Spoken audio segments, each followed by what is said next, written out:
आप सभी का स्वागत है एनबीडी न्यूज के ऑफिशियल चैनल में। हमारे चैनल को सब्सक्राइब करें और बेल आइकॉन दबाना ना भूलें।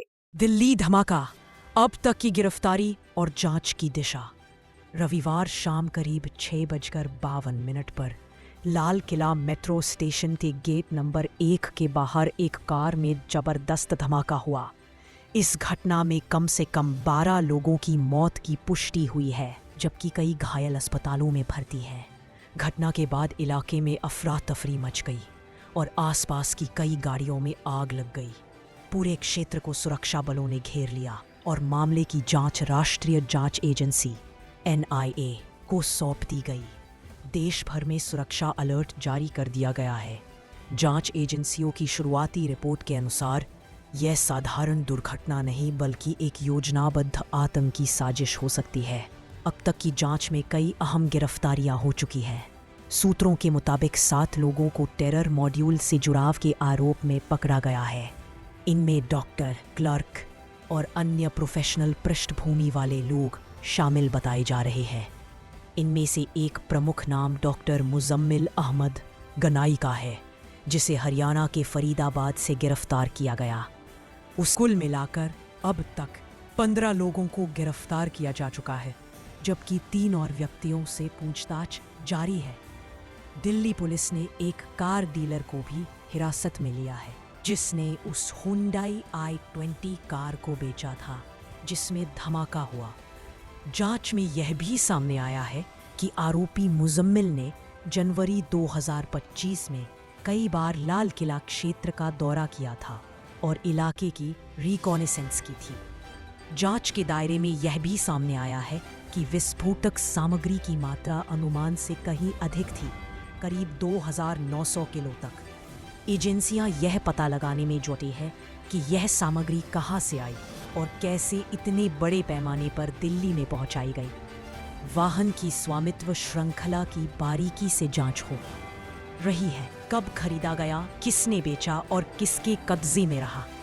इसके अलावा एक लाल रंग की फोर्ड इकोस्पोर्ट कार की भी तलाश जारी है, जिसे संदिग्धों से जोड़कर देखा जा रहा है।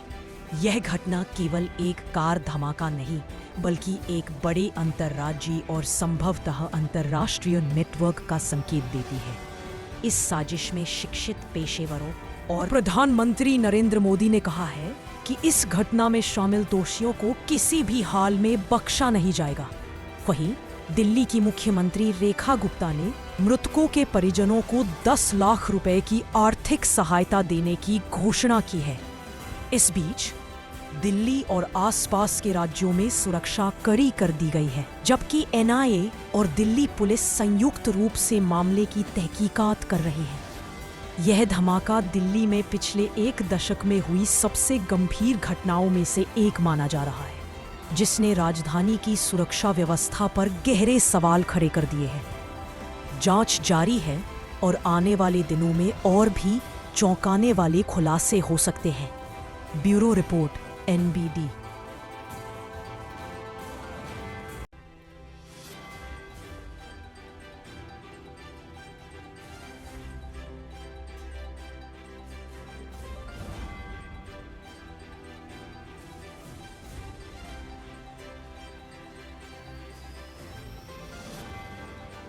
वहाँ पे वहाँ पे रेखा गुप्ता भी आए हुए थे, अमित शाह भी आए थे, VIP आए हुए थे। पहले तो उनकी केयर हो रही थी ना, उसके बाद भी हमें रिस्पॉन्स नहीं मिला।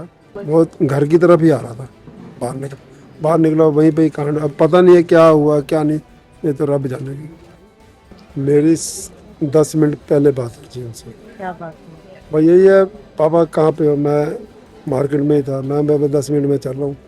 बस मैंने बच्चों को लिया और हम गाड़ी में चले गए। बस रास्ते में आश्रम पार करते मैंने फ़ोन मिलवाया बहू से, फिर मिला भी हमारे से। फिर कहाँ मिलेगा, जब मेट्रो पे आ रहा है, कैब पे आ रहा है, किसी पे भी, तो वही उसने मिलाया तो लेडी ने फ़ोन उठाया। वो फ़ोन के जरिए ही हमें पता चला उसका फ़ोन वहाँ पे जब एक्सीडेंट जो भी हुआ है उसका फ़ोन किसी लेडी के पास गया। हमने किया फ़ोन तो उसने कहा है, उसी ने बताया मुझे कि यहाँ पे लाल किले के सामने ब्लास्ट हुआ है। अब ये नहीं पता क्या हुआ क्या नहीं, बहुत तगड़ा ब्लास्ट हुआ है।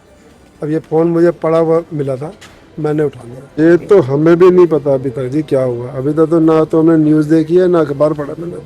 भी हुआ क्या, क्या आतंकवादियों का काम था, किसका था, क्या कोई पता नहीं हमें।